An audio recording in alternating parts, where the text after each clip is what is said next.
Hola, ¿qué tal? Qué gusto que se conecta con nosotros a otra sesión más de la Escuela de Desarrollo Cristiano de la Iglesia Bíblica Torrefuerte. En este curso del libro de Levítico, el tercer libro del Pentateuco y obviamente también el tercer libro del Antiguo Testamento, donde estamos entrando ya prácticamente a nuestra séptima sesión, para lo cual le pido que me acompañe en oración y propiamente entrar de lleno a lo que sería esta nuestra séptima sesión. Vamos a orar. Bendito Dios, te damos muchas gracias porque eres bueno. Gracias, Padre, por el privilegio de poder estudiar tu palabra. Gracias, Dios, por el privilegio de encontrarnos con este maravilloso libro, Señor, que si bien es cierto, maneja muchas cosas que quizá parecen fuera de nuestro contexto, que parecen fuera de nuestra cultura. Mi Dios, encierra tanta esencia de tu santidad, de tu naturaleza, que nos permite conocerte más y saber cómo podemos responder ante tu santidad, ante tu pureza, Dios. Guíanos en esta sesión, Padre, te lo pedimos en el nombre de Cristo Jesús. Amén. Bien, pues como le decía, estamos ya prácticamente en lo que es nuestra séptima sesión. Damos muchas gracias a Dios por esta séptima sesión, donde estamos abarcando el capítulo 7 de nuestro estudio de cómo vivir en santidad. Este libro que tengo aquí, de Bernardino Vázquez y de su esposa Delfina Espinosa de Vázquez. Y ahora los autores nos proponen un séptimo capítulo llamado o denominado Llamados a ser diferentes. Y es que en realidad ese es el propósito de la santidad que hemos venido trabajando, ¿no? ¿Por qué estamos llamados a ser santos? Bueno, número uno, porque Dios es santo. Ahí tenemos la razón más poderosa, ¿no? Porque tenemos que responder con santidad ante la naturaleza y el atributo de Dios, de un Dios que es santo. La otra razón también que es muy fuerte, pues es esta, ¿no? El llamados a ser diferentes. Así como Dios le pide al pueblo de Israel, a su pueblo, al que Él formó, al que Él liberó, al que Él escogió, para que sea diferente a los otros pueblos de alrededor, a los egipcios, a los filisteos, a los cananeos, a los moabitas, y tiene que ser diferente en su manera de vivir, en su manera de pensar, en su manera de actuar. Bueno, hoy en día nosotros también gozamos con un llamado a vivir diferentes como cristianos. Es así que entonces, bueno, pues hablemos un poco de este llamado a ser diferentes, ¿no? Y partimos, les decía yo, desde esta premisa en la cual Dios nos hace un llamado a la santidad, pero no solamente hace un llamado, sino que también instruye acerca de cómo ser santos, y es el propósito del libro de Levítico, en el cual Dios le instruye al pueblo el cómo llegar a esta santidad a través de una serie de normas, lo que conocemos como la ley. Y efectivamente esta ley no se trata de un reglamento hecho al azar, ¿no? Sino que en la ley nosotros podemos ver reflejados pues todos los valores, ¿no?, que van formando, que van codificando nuestro modelo de vida. Lo hará para el pueblo de Israel en su tiempo, pero también nosotros al rescatar la esencia de la ley, ¿no?, la cual Jesús no vino a abrogar, sino la vino a hacer efectiva en Él, en toda su persona. Él vino a pagar toda la ley por cada uno de nosotros, pero no la desecha.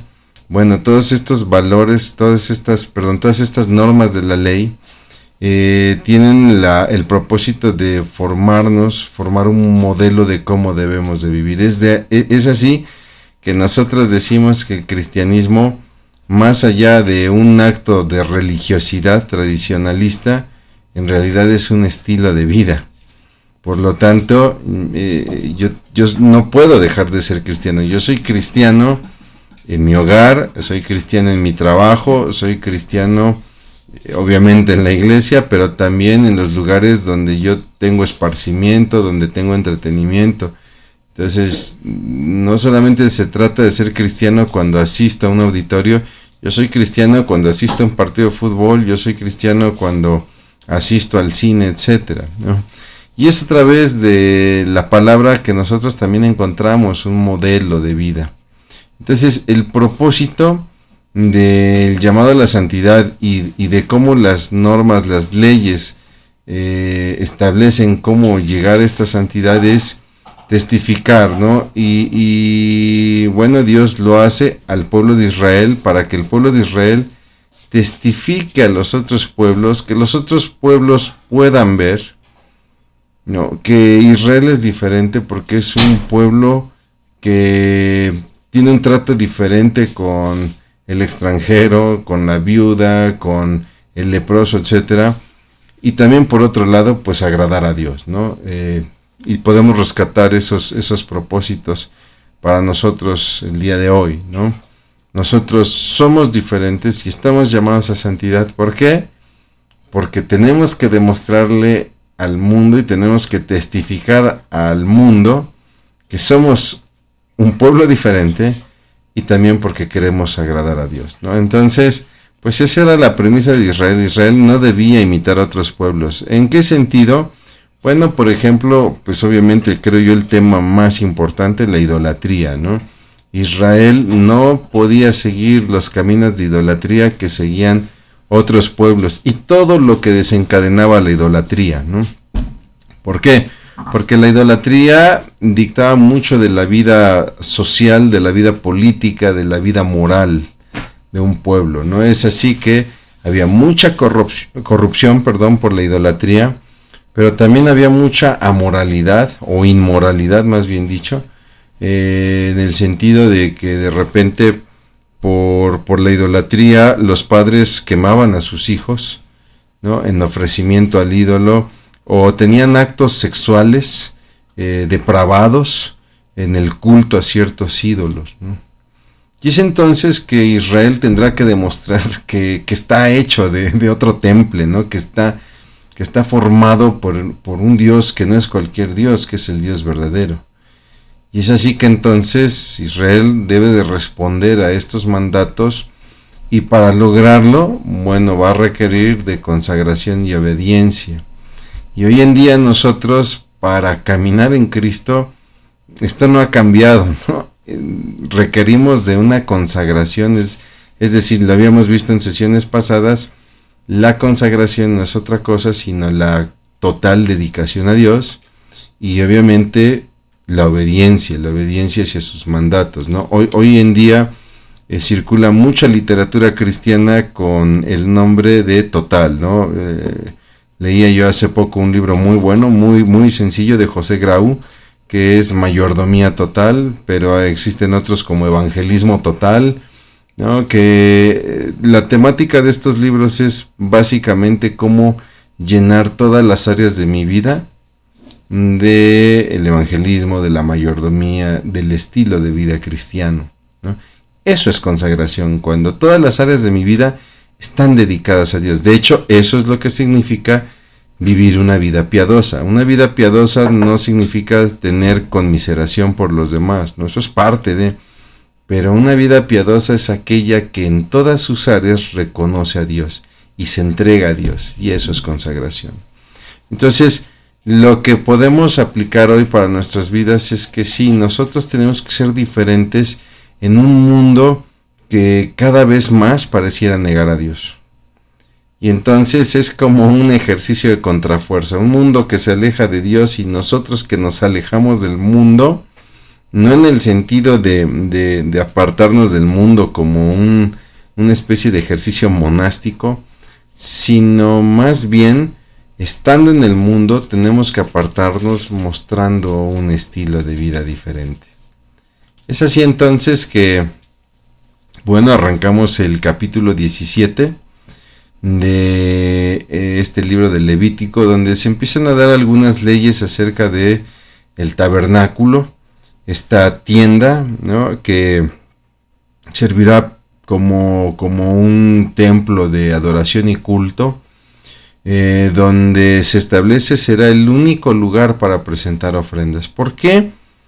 ¿Por qué se establece esto en la ley? ¿Por qué se establece que solamente en el tabernáculo se pueda llevar la ofrenda se pueden hacer todos los cultos de ofrenda. Hemos visto ofrenda de holocausto, hemos visto ofrenda mecida, hemos visto ofrenda de expiación, ¿no? Hemos visto ofrendas de cereales, etcétera, ¿no? Entonces, no se ofrecía en cualquier lugar, no era una situación en la cual yo le podría decir, hey amigo, ¿qué le parece si nos juntamos el fin de semana y en mi casa ofrecemos un sacrificio? No funcionaba así, ¿no? Toda ofrenda se tenía que presentar en el santuario, ¿no? ¿Y por qué? ¿Por qué era la razón de hacerlo así? Porque lo que se buscaba era evitar que se empezaran a crear pequeños santuarios que después se volvieran santuarios idólatras, ¿no? Que después se volvieran lugares donde, si quizá originalmente tuvieran el propósito de un culto a Dios, pues quizá por no tener una correcta supervisión, estos lugares se volvieran el culto hacia los ídolos, ¿no? Que vamos a ver va a ser un grave problema que se va a dar, por ejemplo, en el libro de los jueces, ¿no? La constante es estos famosos lugares altos que se encontraban a lo largo de todo el territorio israelita ya en la tierra prometida. Pasa algo muy similar en nuestros días en el cristianismo, cuando de repente las personas, en este ánimo de querer llevar el evangelio, de repente empiezan a formar grupos, empiezan a formar células de estudio o células de culto fuera de la iglesia, ¿no? Y sin la supervisión de la iglesia. No digo que no sea correcto el hacer grupos de estudio o grupos de oración fuera de la iglesia. Los chicos que de repente en su universidad quieren hacer un grupo de oración donde conocen otros compañeros cristianos y donde en esta lucha contra maestros que son ateos y que cuestionan a Dios y que atacan el cristianismo, bueno, muchos jóvenes se juntan en sus universidades, en sus escuelas para hacer grupos de oración, etcétera, que creo no es malo. El problema es que de repente no tienen una supervisión de parte de una autoridad eclesiástica, como es el caso del pastor o del líder, y entonces puede suceder algo similar, ¿no? Donde de repente la reunión de los muchachos que tenía la intención de ser un culto de oración, de repente pierde control. ¿Por qué? Porque no hay alguien que lo supervise, y de repente se vuelve pues una reunión social más, donde pues se deja entrar la murmuración, el chisme, la mentira, etcétera, y bueno, pues el asunto termina muy mal, ¿no? La verdad es que es una enseñanza bien interesante la que nos deja esta ley, donde sí, el tabernáculo tiene que ser el lugar del culto, de la ofrenda, del sacrificio, ¿no?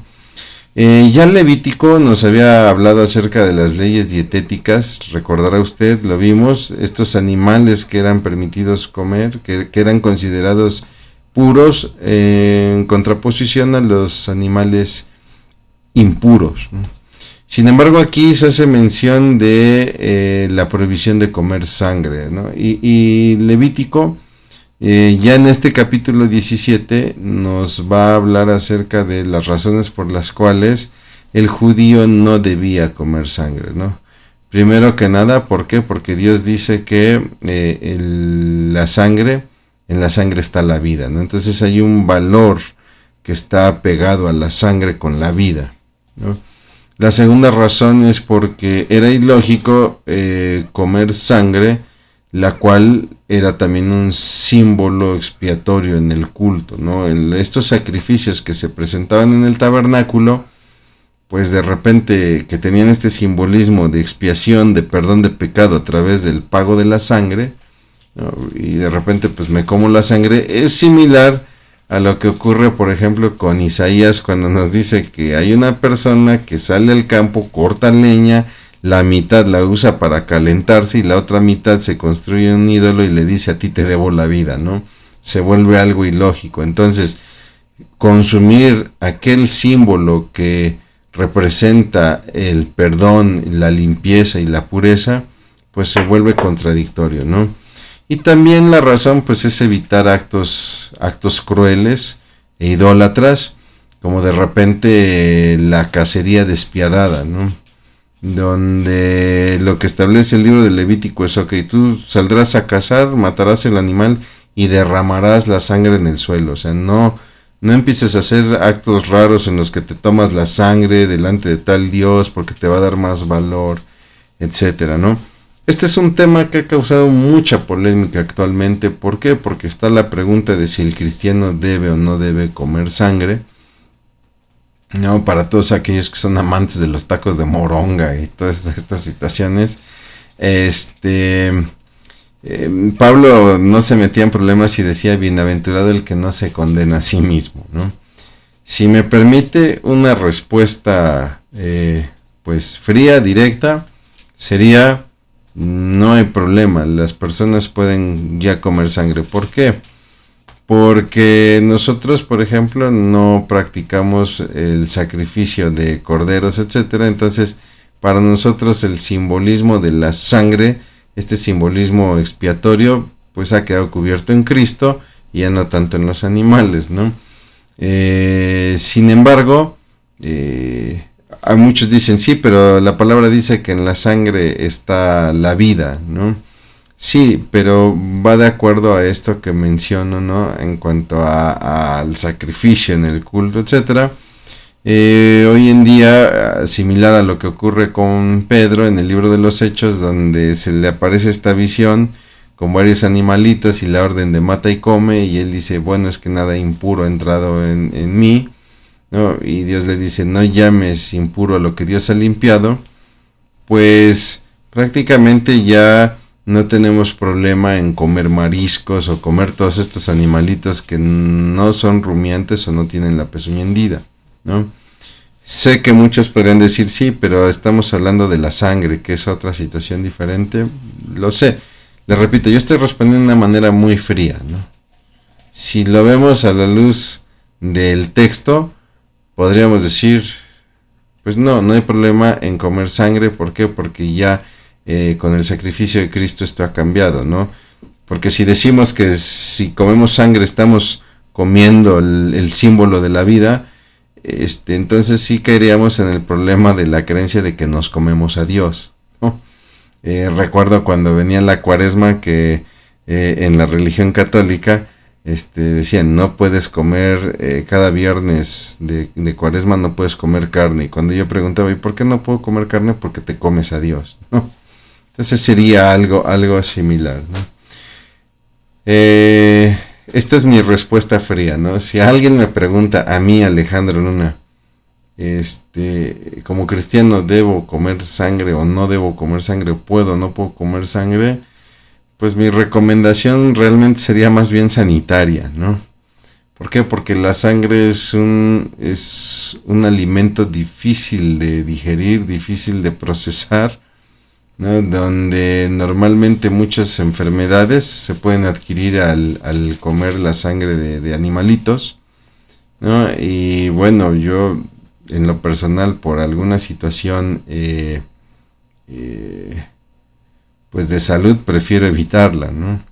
Me llegó a pasar que alguna vez me invitaron a comer, ¿no? Y las personas, pues personas humildes, muy lindas, muy amables, me pusieron enfrente un plato con moronga, y créanme, no tuve problema para comerlo, ¿no?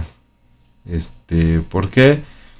Porque sé el esfuerzo que llevó a estas personas el haberme ofrecido esa comida, ¿no? Y yo consideré imprudente el decirles: saben que yo soy cristiano y los cristianos no comemos sangre, ¿no?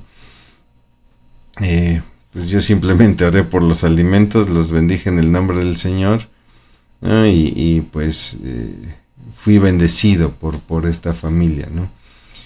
Digo, no estamos aquí para hablar de mí, ni es la intención, ¿no? Sino estamos ante estas famosas áreas grises, ¿no? Donde no es muy claro. Sé que para muchos es: sí, hermano, es muy claro y la palabra dice no hay que comer sangre. Adelante, ¿no? Realmente es una situación ya de conciencia, porque si nos ponemos a discutir esto, tendríamos que discutir entonces también la vestimenta de la mujer y este tipo de cosas, Y recuerden que el propósito de estudiar este libro es sobre todo rescatar la esencia que nos permite fortalecer la relación con Dios. Y creo yo, y esto es algo muy personal, creo yo que el llevarte algo a la boca no está en razón directa de tu relación con Dios. Le decían al Señor Jesucristo: oye, tus discípulos no se lavan las manos. Y la respuesta del Señor Jesucristo es: no contamina al hombre lo que entra a su boca, sino lo que sale de ella, ¿no? Porque lo que sale de la persona sale de su corazón. Entonces, más bien aquí, pues yo podría tener a personas que quizá evitan el comer sangre y son muy cumplidos, pero que son murmuradores, que son chismosos, que están amargados, etcétera, que son atacantes, etcétera, y que dejan mucho que desear como cristianos, ¿no? Mientras que quizá otros sí entregan su vida a Cristo, viven bajo el arrepentimiento, etcétera, y quizá pues de vez en cuando se comen ahí sus taquitos de moronga, ¿no? Les repito, es un área gris y es un área que conviene mejor dejarlo a la conciencia, ¿no? Si el comer sangre te está generando un conflicto, pues mejor no lo hagas, ¿no?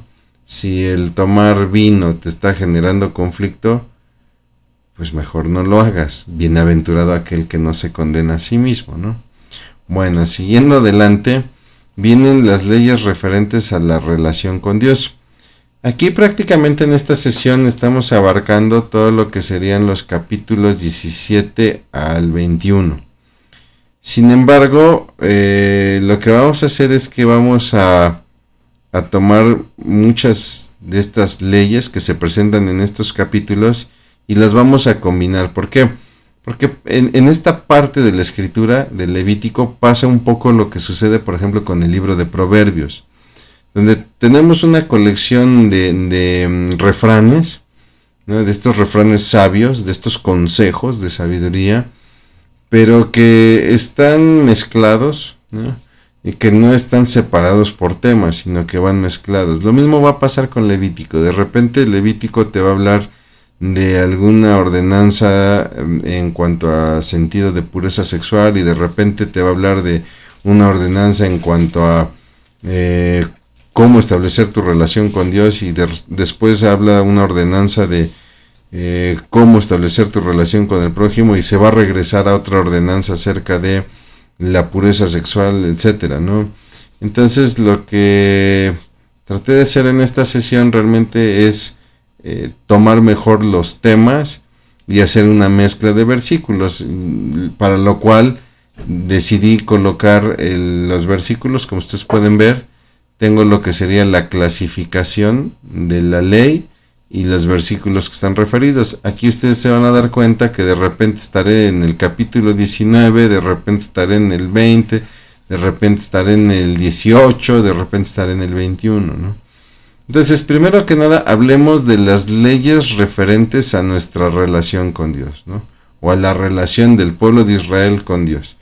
Tendríamos que hablar del día de reposo, donde el propósito, y ojo con esto, el propósito del día de reposo era poder tener un día en el que no se trabajara, no por el simple hecho de no trabajar, que este fue el problema de los fariseos, ¿no? Los fariseos lo entendieron así, y entonces les escandalizaba que una persona trabajase, y olvidaron que el propósito no era no trabajar, sino concentrarse totalmente en la comunión con Dios, ¿no? De ahí que cuando Jesús de repente se presenta un hombre con una mano seca, ¿no? En día de sábado, en día de reposo, y los fariseos están ahí junto con los escribas para ver qué va a hacer Jesús, Jesús lanza la pregunta: oigan, ¿la ley permite hacer el bien en día de reposo? No, ¿por qué? Porque Jesús es el Señor del día de reposo, ¿no? Y entonces el propósito, y es lo que Jesús le hace ver a los fariseos: ustedes no entienden el propósito del día de reposo, ¿no? El día de reposo estaba hecho para tener una concentración total para con Dios, ¿no? No es tanto como el no trabajar, no era un asueto laboral como tal, ¿no? Viene la adoración exclusiva, donde pues como siempre Dios se refiere a sí mismo como un Dios celoso, el cual dice no comparte su gloria. Es decir, no estamos hablando de los celos como un atributo negativo de una persona que está sufriendo algún tipo de deficiencia, de inseguridad, sino estamos hablando de un ser que no va a compartir su gloria, que no va a compartir su honra con nadie, ¿no? Hemos sido creados para honrar y glorificar a Dios. Y esa gloria y esa honra no puede ser compartida con ninguna otra cosa que pretenda ser Dios. Y es ahí donde vienen las leyes de adoración exclusiva, ¿no? Tenemos también las leyes de sacrificios aceptables, donde la esencia es ofrecer lo mejor. No el animalito con imperfecciones, no el animalito que se mayugó, se lastimó y híjole, ya se lastimó mi borrego. Bueno, lo llevo al santuario y ahí lo presento como ofrenda, ¿no? No, las leyes de sacrificio hacían hincapié en ofrecer lo mejor, no lo que me sobra o lo que se me echó a perder, ¿no? Viene en cuanto a las mismas leyes referentes a la relación con Dios el no jurar en vano, es decir, no tomar la palabra de Dios como una especie de aval, sino que la enseñanza es que la palabra del hombre debe de ser suficiente para cumplir lo prometido, para cumplir lo pactado, ¿no? No se trataba como de una fórmula, no estamos hablando de la prohibición de una fórmula. No digas, te lo juro por Dios, por la simple palabra, no, va más allá. No tienes necesidad de jurar por Dios porque tú tienes que hacer pesar y cumplir tu palabra. Tienes que tener palabra de honor en ese sentido, ¿no? Y obviamente no consultar a los agoreros, a los adivinos. ¿Por qué? Porque eso significaría darle la espalda a Dios, sería decir, bueno, Dios, no me puedes ayudar, o bueno, Dios, no sabes del asunto, y sería atentar contra su omnipotencia y contra su omnisciencia, ¿no? ¿Por qué? Porque yo voy a buscar la respuesta en otro lado fuera de ti, ¿no? O sea, no te reconozco como potestad, no te reconozco como aquel que tiene el control de todo, entonces mejor voy a buscar a ver quién sí me dé la respuesta, ¿no? Grave problema, si vemos en la historia bíblica, es el grave problema de Samuel, cuando de repente, en su desesperación, busca la respuesta de una divina, ¿no? Entonces, bueno, lo que podemos aplicar para la actualidad de todas estas leyes referentes con la relación o en relación con Dios, pues es entender que Dios merece nuestro mejor sacrificio. Y qué mejor sacrificio que este que le puse aquí en pantallita, que sería el de Romanos 12. Lo tengo aquí en mi Biblia en la computadora. Romanos 12:1. Me gusta pues leerlo directo para no caer en el error de una mala paráfrasis. Dice, por lo tanto, amados hermanos, les ruego que entreguen su cuerpo a Dios por todo lo que Él ha hecho a favor de ustedes, que sea un sacrificio vivo y santo, la clase de sacrificio que a Él le agrada. ¿Y cuál es la clase de sacrificio que a Él le agrada? Pues cuando damos lo mejor, ¿no? No le estamos dando nuestras obras, no le estamos dando nuestro lado imperfecto, ¿no? Sino tratamos de darle lo mejor. Es cierto, somos imperfectos, no tenemos perfección por nosotros mismos, ¿no? Pero más bien el punto aquí es que de repente cometemos el error de querer ofrecer sacrificios a Dios a través de lo material, ¿no? Entonces voy a ofrendar o voy a apoyar a un misionero, etcétera, y ya, que Dios se dé por bien servido, ¿no? Cuando en realidad lo que Dios necesita primeramente, pues es nuestro corazón, ¿no? Bien, entonces vendrá lo que son las leyes referentes a la relación con los demás. Aquí casi todos los pasajes son del capítulo 18, donde habla de las leyes del pudor y del recato, ¿no? Donde da muchos ejemplos. No descubrirás la desnudez de tu madre, no descubrirás la desnudez de tu padre, no descubrirás la desnudez de la hermana de tu padre, etcétera. Estamos ante un recurso literario que en la Biblia se llama eufemismo, donde se trata de decir una idea de un modo que no suene ofensivo, ¿no? Entonces, una manera de decir no te acostarás con la mujer de tu padre, sería, por ejemplo, no descubrirás la desnudez de la mujer de tu padre, ¿no? La Biblia no tendría empeño para decir no te acostarás con la mujer o por ejemplo, no te acostarás con la mujer de tu hermano, ¿no? La Biblia no tiene ningún empacho en decirlo así, ¿no? No es un tabú, pero usa este eufemismo porque también se está refiriendo a no solamente el llegarse a la persona para tener relaciones, sino inclusive hasta espiarla, ¿no? Que de repente, para las personas que de repente vivían con la madrastra, ¿no? Y la madrastra se estaría bañando, bueno, ni siquiera se te ocurra espiarla, ¿no? Ese es el grado de la ley, ¿no? Y obviamente también hay normas en cuanto a la sexualidad, ¿no? En cuanto a esto que le decía del pudor y del recato, bueno, básicamente es no descubrir la desnudez de ningún tipo de pariente cercano, cosa que sí era muy común en los pueblos paganos de alrededor, ¿no? Donde de repente se casaban entre familiares, ¿no? O adulteraban entre familiares. ¿Recuerda usted el ejemplo que me viene a la mente? Pues es el de Herodes, ¿no? Que se acuesta con la esposa de su hermano Felipe, ¿no? Que es esta chica Herodías, ¿no? Entonces, bueno, pues eso es muy común, o era muy común en los pueblos paganos. Lamentablemente me atrevo a decir que es muy común hoy en día, que es hasta visto como una travesura, muy simpática. Por ahí hay películas, recuerdo una que el título era esa, ¿no? La mujer de mi hermano, algo así.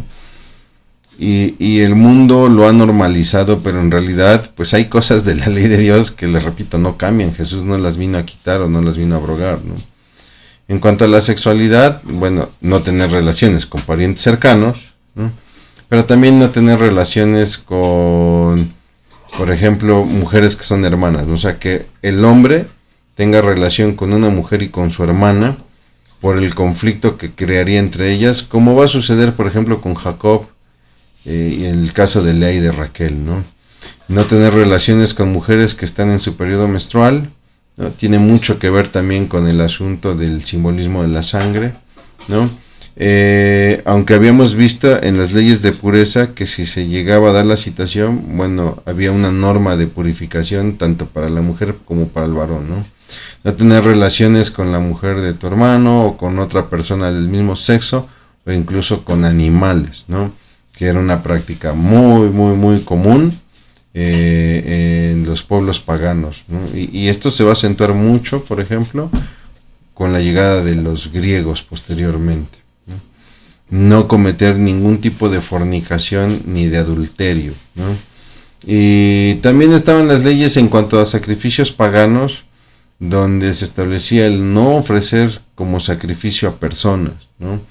No ofrecer a doncellas, no ofrecer, por ejemplo, los hijos a Moloch, que era este dios que la gente pensaba que para tenerlo contento había que quemar a los hijos, ¿no? Había que ofrecerlos quemándolos vivos, y ahí me gusta mucho cómo lo establece la Biblia, porque Dios es muy enfático. Eso es algo que aborrezco, o sea, ni se te ocurra pensarlo, vamos, ¿no? Y vemos un Dios que en ese sentido era muy claro y protegía al pueblo, ¿no? Entonces, llama mucho la atención lo que sucede en el libro de Jueces, donde hay un juez llamado Jefté que libera al pueblo de una opresión, si no mal recuerdo, creo que es contra los moabitas, y donde pues se le ocurre la puntada de decir que la primera persona que le dé la buena noticia de la victoria, pues la va a ofrecer en sacrificio, ¿no? Y si usted conoce la historia, recordará, la primera persona que le lleva la noticia es su hija, y la va a tener que sacrificar. Muchos hablan, no, es que no fue un sacrificio de matarla, ¿no? Sino más bien fue de que la iba a meter como una especie de monasterio y ya no iba a conocer varón, y entonces era una tragedia porque ya no iba a tener familia. No, Jefté la va a ofrecer en sacrificio para matarla, ¿no? Lo hemos dicho en muchos cursos, ¿no? Recuerden, no todo lo que dice la Biblia está aprobado por Dios, ¿no? La Biblia nos va a narrar muchas cosas que no significa que estén aprobadas por Dios, ¿no? Y nos deja ver el problema de la ignorancia de las escrituras. Si nosotros vemos el contexto en Jueces, nos dice que no había rey en Israel y que cada quien hacía lo que bien le parecía, inclusive hasta en sus líderes, como el caso de Jefté, que se le ocurrió la puntada de celebrar de la manera más pagana una victoria que Dios había dado, ¿no? Ese es el grave riesgo de caminar en la ignorancia de la palabra, ¿no? Bueno, ¿cuál es la verdad para nuestros días? Que tenemos que cuidar de nuestra pureza en medio de un mundo cada vez más promiscuo y fornicario. Y esa pureza debe de reflejar al Dios en el que creemos, ¿no? Siguiendo adelante, bueno, viene lo que serían las leyes referentes a la relación con los demás. Entonces, cómo hacer el trato con familiares, donde se habla de honrar a los padres. De hecho, habla de la pena capital para cualquiera que maldiga a alguno de sus padres, ¿no? Y si no mal recuerdo, pues la pena era la lapidación. Es decir, si un chamaco le rezongaba a su padre o a su madre, entonces era sacado afuera del pueblo y era matado a pedradas, ¿no? Ya que muchos están pensando en volver a esta ley.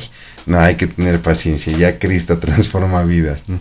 Está también la ley con los empleados, ¿no? Donde habla de no explotar a las personas, de no retener su salario, pero sobre todo no aprovechar de la situación económica de los empleados y hundirlos en deudas, ¿no? Con altos impuestos, cosa que hace mucha falta en nuestros días, lamentablemente, ¿no? El trato con las personas discapacitadas, lo mismo, no aprovecharse de esta falta de capacidad para realizar ciertas cosas, y entonces como no tienes esta capacidad, bueno, yo te ayudo, pero va a tener un precio, ¿no? No, eso es no tiene lugar en la ley de Dios, ¿no? Y qué decir del trato de las personas mayores, donde hoy en día la cultura con las personas mayores es prácticamente de ridiculizarlos, ¿no? Son una especie de estorbo que hay que ir a aventar a ver a dónde, ¿no? Y hay que flojera, ahí viene el abuelo, ahorita nos va a empezar a platicar y guácala. Cuando en realidad la Biblia es muy clara, ¿no? Deben ser tratadas con la mayor dignidad y honra, ¿no? Y la verdad, no sé usted, pero es muy hermoso platicar con personas mayores, sobre todo para los que somos muy nostálgicos, ¿no? Que nos encanta el tratar de recrear el pasado. Nos encanta de repente hablar con personas que nos dicen, sí, cuando yo llegué a la ciudad era muy diferente, y te empiezan a describir todo. A mí en lo personal me encanta, ¿no? Y conozco muchas personas que son así, ¿no? Entonces, la verdad, el poder pasar tiempo con personas mayores es un privilegio, ¿no? Y creo que es algo que nuestra sociedad hoy necesita más que nunca, ¿no? El trato de los extranjeros, donde no hay que aprovecharse de aquellos que están lejos de su hogar. ¿Por qué? Porque Dios lo recuerda, ¿no? Acuérdense que ustedes fueron extranjeros, ¿no? Y está también el trato con el prójimo, donde no hay que perjudicarlo, no hay que difamarlo o murmurar en contra de él, ni tampoco guardar rencor o atentar contra su vida, ¿no? Es aquí donde de repente la ley habla de uno de los grandes mandamientos, ¿no? El de amar a Dios con todas tus fuerzas, con toda tu alma. Bueno, ese se da en un capítulo anterior. Aquí estaríamos en la segunda parte de la ley, de la cual Jesús dijo, y el segundo es no menor que este, ¿no? Amarás a tu prójimo como a ti mismo. Lo encontramos precisamente en Levítico 19, versículos 17 y 18, ¿no? Donde Jesús tomará estas leyes y las llevará más lejos, ¿no? Han escuchado que la ley dice, no matarás, pues yo les digo que cualquiera que le diga a su hermano raca, algunas versiones le llama fatuo, ¿no? Que la traducción es pues decirle estúpido o idiota, ¿no? Con el simple hecho de que tú le digas a una persona que es un estúpido, es un idiota, ya lo mataste y ya la ley es sobre ti, ya eres culpable de la ley como si lo hubieses matado, ¿no? Todas estas leyes que Jesús empieza a citar, habéis escuchado, no cometerás adulterio, etcétera, está precisamente citando muchos pasajes del libro de Levítico, ¿no? ¿Qué tenemos que aplicar hoy de esta ley? Bueno, hay muchas de estas leyes que les acabo de comentar, pueden seguir vigentes sin ningún problema, ¿no? No están descontextualizadas realmente como lo hemos visto con otras prácticas. Yo mismo le he dicho, no vamos a llegar al culto a sacrificar corderos, ¿no? A tomar a 2 chivos y hacer un sorteo a ver cuál vamos a soltar fuera de la iglesia y cuál vamos a sacrificar. No, eso obviamente está fuera de nuestro contexto actual. Pero muchas de las leyes que acabamos de ver ahorita, ¿no? Tanto en la relación con Dios como en la relación con otras personas, siguen tan vigentes y creo yo se han hecho más necesarias que en su tiempo, ¿no? Entonces, el amor al prójimo debe de reflejar el Dios en el que creemos. Le pido por favor que tome nota de esto que hemos puesto aquí al final de las diapositivas. Lo que tiene que reflejar al Dios en el cual usted y yo creemos, nuestra pureza. Hoy, para la sociedad actual, hablar de pureza es hasta ridículo, ¿no? Somos ridiculizados quienes tratamos de hablar de la pureza, de la virginidad, etcétera. Pero nuestra pureza tiene que reflejar el Dios en el que creemos, y obviamente nuestro amor al prójimo también debe de reflejar el Dios en el que creemos. Vienen las leyes de justicia, de apariencia y leyes domésticas, ¿no? Leyes de justicia donde en los tribunales, por ejemplo, la esencia de esta ley es que todos tienen derecho a un trato justo, ¿no? Sin abusar de su condición. En el libro de Levítico le pediría que usted posteriormente vaya leyendo con más calma todas estas leyes, pero en un general, en cuanto a lo tribunal, todos deben de ser tratados con justicia sin abusar de la condición, ¿no? No porque eres pobre, no te voy a favorecer, ni me voy a corromper, ¿no? Y habla también del uso de medidas justas, ¿no? De la balanza justa, donde todo debe estar bien pesado, bien medido y bien pagado, ¿no? O sea, el cristiano no puede prestar con usura, el cristiano no puede transear en los negocios. Aquí no tiene lugar este famoso dicho de que el que no agandalla no gana. Discúlpeme, no lo recuerdo muy bien, pero no tiene lugar eso, ¿no? La ley es muy enfática en cuanto a los negocios, en cuanto al trabajo desempeñado, y les repito, esto sigue siendo muy actual. Yo no me puedo presentar a mi trabajo a ver qué oportunidad se me presenta para hacerme tonto en el trabajo. No funciona así. En cuanto a leyes de apariencia, por ejemplo, está la prohibición de la tonsura. ¿Qué es la tonsura? El raparse la coronilla de la cabeza, ¿no? Sobre todo para hacerlo para el culto de algún dios, ¿no? Hay personas que de repente sufren de calvicie, y yo para allá voy. Pero hay personas que sufren de calvicie, son muy jóvenes y ellos deciden raparse toda la cabeza, ¿no? Y de repente hay quienes les dicen, no, es que eso está mal porque la Biblia lo prohíbe. No, a ver, cuidado. Una cosa es que lo haga yo por una estética, y otra cosa muy diferente es que yo me rape la cabeza por dedicación a un Dios, ¿no? Eso no es correcto, ¿no? Y perdóname que lo mencione, pero un ejemplo serían los franciscanos, ¿no? La orden franciscana lo que hacía es que se rapaban la coronilla de la cabeza para la adoración de los santos, ¿no? Y eso es un ejemplo de tonsura, ¿no? También el afeitarse la barba o tatuarse el cuerpo, ¿no? Hoy en día no tenemos problema con este asunto de afeitarse la barba, porque no tiene el simbolismo cultural y contextual que tenía para los judíos. Para un judío era muy importante su barba, de hecho era muy humillante cortarse la barba. Recordará usted aquellos siervos de David, donde muere un rey amigo suyo, y entonces envía unos mensajeros con el hijo para dar el duelo, y de repente los amigos de este heredero dicen: oye, no, estos cuates vienen a espiarnos, y entonces los regresa semidesnudos, les corta el vestido de atrás para que se les vean las pompas, y dice que les rapa media barba. O sea, es una situación muy humillante, ¿no? Hoy en día, de hecho, creo que hasta socialmente es bien visto, o es mejor visto, que la persona esté completamente rasurada, ¿no?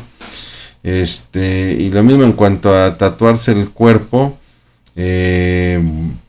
Realmente aquí ya me iría más por el lado del Nuevo Testamento, donde Pablo dice que nuestro cuerpo es templo del Espíritu Santo, ¿no? Y al menos yo no pintaría, ¿no?, el templo. Hay quienes dicen: bueno, es que es una manera de adornar. Pues vamos a dejar que sea Dios el que adorne el cuerpo. Sin embargo, le repito, hay situaciones donde yo no puedo decidir por usted. Si alguien me pregunta mi opinión, daría yo mi opinión. Creo que no es ahorita el espacio para dar mi opinión, ¿no? Y si lo hice, bueno, ya lo hice. Pero mi intención en realidad no es decirle qué hacer o qué no tiene que hacer. La intención de este curso es que analicemos la ley, y que cada uno de nosotros, en oración, en verdadera oración y en una verdadera cercanía a Dios, busquemos la dirección de parte de Él, ¿no? Porque de repente, hermano, yo me quiero tatuar, ¿usted qué opina, no? No, pues busca a Dios. Bueno, señor, si cae águila, me tatúo; si cae sol, no me tatúo. No funciona así, ¿no? Bien, en cuanto a las leyes domésticas, son muy particulares las de Levítico, porque nos habla de, por ejemplo, no ayuntar con dos animalitos de distinta especie, no arar la tierra y poner en la misma yunta a dos animalitos de distinta especie, no mezclar diferentes semillas en la siembra, ¿no? En un terreno, yo tenía que sembrar en un terreno una sola siembra, una sola semilla, y no usar vestidos de distintas telas. Hoy en día esto, pues para nosotros ya no tiene sentido, ¿no? Si usted de repente va en la carretera, no le extrañe ver a una persona que está arando con un burrito y un caballo, ¿no? Y no es motivo como para decir: ese hombre es un pecador, ¿no? O de repente se da mucho en el campo que las personas, por ejemplo, siembran maíz y a la vez siembran también calabaza, ¿no? Que son las dos plantas que mejor se llevan en un terreno, ¿no? Porque una no invade a la otra, ¿no? El maíz es alto, la calabaza es un arbusto que se queda en el suelo, y las dos se cosechan muy bien. Y pues, ¿qué me dice el vestido? Donde de repente pues usamos mezclilla con lino, con algodón, etcétera, y no por eso somos los más pecadores del mundo. Somos pecadores por otras cosas, pero no por eso, ¿no?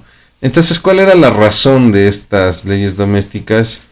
El enfatizar, ¿no?, que Dios no se mezcla con otras cosas, ¿no?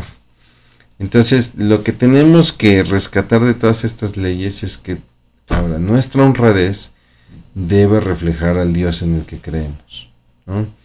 No tanto de cómo vestimos, de qué mezclamos y no mezclamos, sino más bien en nuestro corazón ser verdaderos cristianos, que podamos reflejar al Dios que tenemos, ¿no? Bien, viene todo lo que son las leyes sacerdotales, donde, bueno, se habla de, primero que nada, la prohibición de la inmundicia, ¿no? Y algunos estatutos de vida matrimonial, ¿no? Es decir, estos estatutos tenían dos propósitos para los sacerdotes. Número uno, mantener su pureza personal, y número dos, mantener la pureza de todo el linaje sacerdotal, que es prácticamente el linaje levítico. ¿Por qué? Porque oficiar como sacerdote, tener contacto con los sacrificios, la sangre, quemar el animalito, etcétera, pues incrementaba la posibilidad de contaminarse, ¿no? De poder contagiarse alguna enfermedad o inmundicia, ¿no? Entonces, hay una ley estricta para el sacerdocio en el cual está prohibido tocar cadáver. De hecho, hablamos en las leyes de pureza, hablamos acerca de qué pasaba si un sacerdote tocaba cadáver y cómo se tenía que limpiar, etcétera, ¿no? Pero estaba prohibido que tocase un cadáver, que tocase un sepulcro. De hecho, tenía prohibido lamentarse o llorar o endechar por un muerto, ¿no? ¿Por qué? Porque el sacerdote debía de impartir vida, compartir vida, no muerte, ¿no? Solo podía casarse con una mujer virgen, no podía casarse con una prostituta o con una mujer que hubiera sido repudiada por otro o con una viuda. No para el levita, no para el sacerdote. Los hijos debían llevar una vida matrimonial pura. Y la hija de un sacerdote que se volviera prostituta, esto es un caso único, la hija de un sacerdote que se volviera prostituta debía ser quemada viva. Es una ley muy severa, es la única que yo recuerdo de este estilo en la Biblia, y de repente hace mucho escándalo. A ver, espérate, Dios prohíbe que no se quemen los niños, pero resulta que si la hija del sacerdote se vuelve prostituta, sí hay que quemarla viva. Pues sí, tendría yo que dar la respuesta que lo que Dios prohíbe es no quemar a los niños para ofrecerlos a un Dios, ¿no? Pero viéndolo desde este sentido, ¿no? Desde este lado, es tan importante el sacerdocio para Dios que el que una hija de un sacerdote se vuelva prostituta, o como la Biblia lo llama, una ramera, bueno, pues es una gran deshonra para el padre, para el sacerdote, y el castigo entonces refleja el valor que Dios tenía para sus sacerdotes, ¿no? Sé que con nuestro contexto hoy de democracia, etcétera, se vuelve algo pues muy exagerado, pero entendiendo y atendiendo la esencia de la santidad de Dios, pues en realidad no lo era tanto, ¿no? Claro que hoy en día no tiene aplicación para con nosotros. Es ahí donde entendemos cómo Jesús vino a cambiar muchas cosas, ¿no? También hay otras leyes para los sacerdotes en cuanto a su integridad física. No podían oficiar con defectos físicos, ¿no? Los que tuviesen defectos físicos no podían oficiar. Hay una lista ahí en el capítulo 21 de los versículos 17 al 21, ¿no? Pero no quedaban desamparados, no podían ministrar, pero su manutención estaba asegurada, y nadie podía ministrar y tomar o participar de la ofrenda si estaba contaminado, ¿no? No se podía ni ministrar ni comer de las cosas si se estaba contaminado. El sacerdote se tenía que purificar antes, y nadie que no fuera del linaje sacerdotal, es decir, nadie que no fuera levita, podría disfrutar de los derechos sacerdotales, con excepción de los esclavos de los levitas, que podrían ser de otras naciones inclusive, ¿no? ¿Cuáles son estos derechos sacerdotales? El comer de la ofrenda, que es una especie como de pensión alimenticia, ¿no? De hecho, si el sacerdote tenía un yerno que no fuese levita, ni siquiera él podía participar de estos derechos. Si la hija del sacerdote enviudaba o era repudiada por su marido, ella sí podía volver a gozar de sus derechos, sobre todo esta pensión alimenticia, ¿no?